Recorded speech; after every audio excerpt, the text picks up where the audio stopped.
Okey, hari ini kita akan masuk bab 1 tingkatan 5. Okey. Bab 1 tingkatan 5. Right. Tingkatan 5 ini adalah tajuk keseimbangan redox.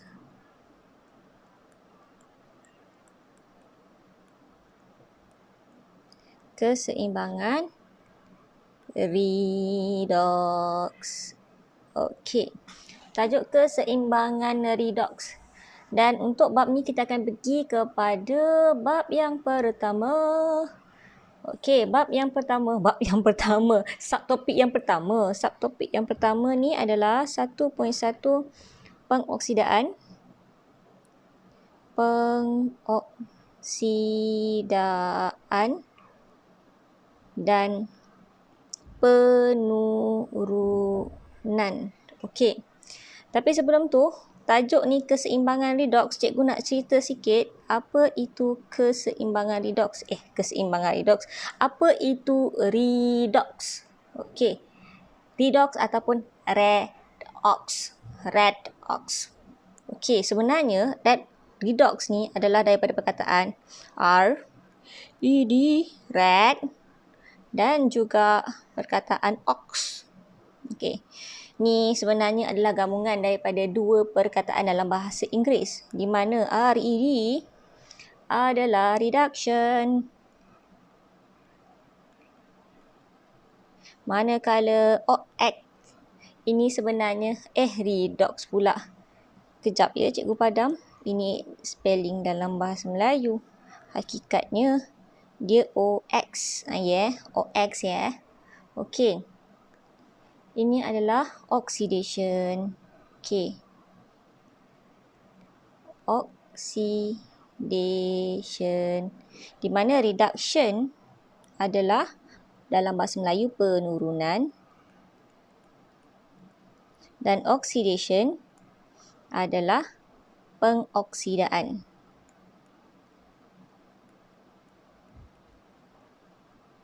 Okey, pengoksidaan. So, kalau awak nampak kat sini, redox, redox. Maksudnya reduction, oxidation. So, dia sebenarnya nak tunjuk bahawa redox ni ataupun tindak balas redox ni adalah apabila penurunan dan pengoksidaan ni dia berlaku serentak. Serentak. Maksudnya dalam satu tindak balas, dua-dua ada. Penurunan ada, pengoksidaan ada. Okey. Pernah tak? Bukan pernah tak tengok bunga api. Okey, pernah tak tengok bunga api? Macam mana bunga api tu terhasil? Sebab dalam bunga api tu, first mesti ada bahan api. Bunga api time raya. Sorry lah, bunga api cikgu tak cantik. So, piu pop.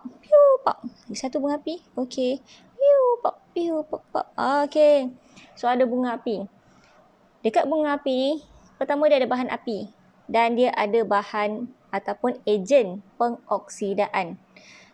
Kenapa bunga api berwarna? Itu sebab ada ejen pewarna lah. Ejen pengoksidaan dan ejen pewarna. So, bahan bakar api ni dan mengalami bahan api ni akan terbakar dan mengalami pengoksidaan. Dan untuk menghasilkan sejumlah besar gas. So, ada ejen pengoksidaan di situ. Bila ada ejen pengoksidaan, maksudnya berlaku pengoksidaan. Tapi secara asasnya, macam mana pembakaran berlaku? Dia ada tindak balas redox. Sama juga macam ni. Okey, ini sebenarnya adalah roket. Betul roket cikgu. Ini roket. Okey. Pembakaran untuk roket tu naik ke atas, itu pun melibatkan tindak balas redox. Tindak balas pembakaran tu sendiri adalah salah satu contoh tindak balas redox. Okey. So, untuk tindak balas pengoksidaan dan penurunan ini, dia melibatkan 4 perkara. Okey, ini memang nak kena take note lah 4 perkara ni. Perkara yang pertama, tindak balas pengoksidaan dan penurunan dia melibatkan sama ada penambahan atau kehilangan. Kehilangan apa tu? Oksigen. Okey. Yang kedua, dia melibatkan benda yang sama, penambahan atau kehilangan tetapi hidrogen. Yang keempat, dia melibatkan pemindahan elektron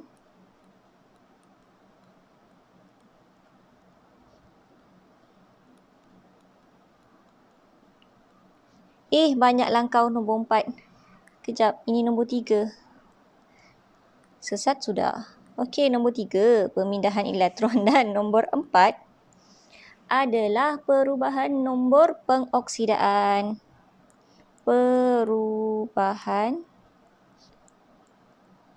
nombor pengoksidaan. Okey, ada 4 benda. Sama ada yang pertama, kita nak kenal pasti sama ada tindak balas pengoksidaan ataupun penurunan. Macam mana kita nak kenal pasti? Kita akan tengok dari segi sama ada pertambahan atau kehilangan oksigen. Pertambahan atau kehilangan hidrogen. Dia boleh jadi kita tengok pemindahan elektron. So, elektron berpindah. Mana elektron? Okey. Elektron tu berpindah. Pindah ke mana? Nanti cikgu akan bagi contoh lah. Dan yang keempat adalah perubahan nombor pengoksidaan. Apa itu nombor pengoksidaan? Ikuti video cikgu yang seterusnya. Ini adalah asas apa itu pengoksidaan dan penurunan.